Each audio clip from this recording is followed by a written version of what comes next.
আসসালামু আলাইকুম রহমতুল্লাহ। জিলহজ মাসের যে একটা সিয়াম আছে, সে সিয়ামটা আজকে রাত্রেই সেহরি করতে হবে। আজকে রাত্রে সেহরি রেখে কালকে রোজা রাখতে হবে। এই রোজা কোনো ব্যক্তি যদি রাখে, ওই ব্যক্তির 1 বছর আগের এবং 1 বছরের পরের গুনাহ আল্লাহ সুবহানাহু ওয়া তাআলা মাফ করে দিবেন। এত বড় একটা ফজিলত সম্পূর্ণ একটি সিয়াম। অবশ্যই রাখার চেষ্টা করবে। আমরা সবাই মিলে আল্লাহ সুবহানাহু ওয়া তাআলা যাতে আমাদেরকে সবাইকে সিয়াম রাখার তৌফিক দান করে। সকলে বলেন আমিন।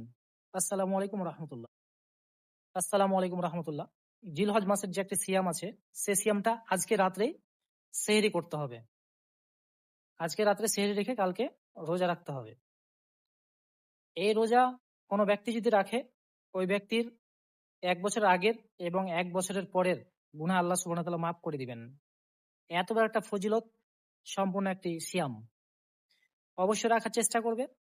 আমরা সবাই মিলে আল্লাহ সুবহানাহু ওয়া তাআলা যাতে আমাদেরকে সবাইকে সিয়াম রাখার তৌফিক দান করে। সকলে বলেন আমিন। আসসালামু আলাইকুম রহমতুল্লাহ।